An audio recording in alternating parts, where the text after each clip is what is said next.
नमस्ते इंडिया। तो आज इस वीडियो में मैं आपको बताने वाली हूँ कि आरसीसी वॉल बेसमेंट में आपको नॉर्मल ब्रिक वॉल नहीं देना है और उसमें आपको आरसीसी वॉल देना है। तो आरसीसी वॉल आप कहीं पे भी बना रहे हैं, बेसमेंट हो गया या फिर कहीं पर भी बना रहे हैं, तो आज मैं आरसीसी वॉल की हर एक टेक्निकल डिटेल जो IS 456 2000 में अवेलेबल है वो मैं आपको हर एक डिटेल इस वीडियो में समअप करके बताने वाली हूँ। First point, minimum thickness of RCC wall should be 100 mm। इसी को मैं अगर फीट इंच में बताऊं तो आपका आरसीसी वॉल का थिकनेस 4 इंची होना चाहिए मिनिमम। ठीक है।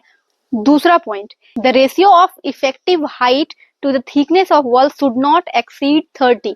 यानी कि जो आपका रेशियो निकलेगा आपके वॉल के हाइट और विड्थ का, वो आपका 30 से ज्यादा नहीं आना चाहिए। जैसे कि आपका आरसीसी वॉल का जो हाइट है वो है 10 फीट, तो 10 फीट डिवाइडेड बाई थिकनेस जो है इंची में है 4 इंची, तो 10 फीट इंटू 12 करेंगे तो इंच में आ जाएगा, यानी कि 120 इंची बाई 4 इंची। इसको आप डिवाइड करेंगे तो 30 आपका आएगा। तो ये डेटा जो है वो 30 से एक्सीड नहीं करना चाहिए, 30 से ज्यादा नहीं जाना चाहिए, ये आईएस कोड में दिया हुआ है।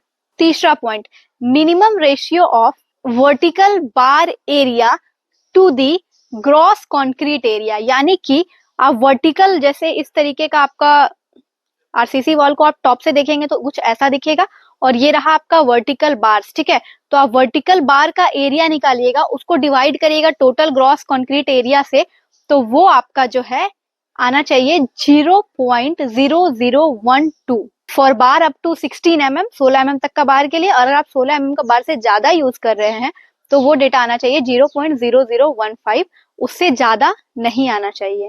Minimum ratio between horizontal bar area to the gross concrete area, जो सेम आप वर्टिकल सेक्शन काट के चेक किए थे वही आप हॉरिजेंटल सेक्शन काट करके हॉरिजेंटल का ग्रॉस एरिया निकाल लीजिए और बार का निकाल लीजिए हॉरिजेंटल बार का एरिया, उन दोनों को डिवाइड करिए तो वो आपका 0.0020 फॉर 16 mm बार के लिए और 0.0055 फॉर अप टू 16 mm बार के लिए। ये डेटा उससे ज्यादा नहीं आना चाहिए। और अगर मैं बात करूं मैक्सिमम स्पेसिंग का, ये तो हमारा एरिया हम लोग क्रॉस चेक कर लिए। ठीक है। तो मैक्सिमम जो स्पेसिंग रहेगा दो वर्टिकल बार का, वो आपको दो डेटा से चेक करना है, या तो थिकनेस इंटू 3 या तो 450 mm। इन दोनों में से जो डेटा कम आएगा वही आपका मैक्सिमम स्पेसिंग रहेगा। ठीक है।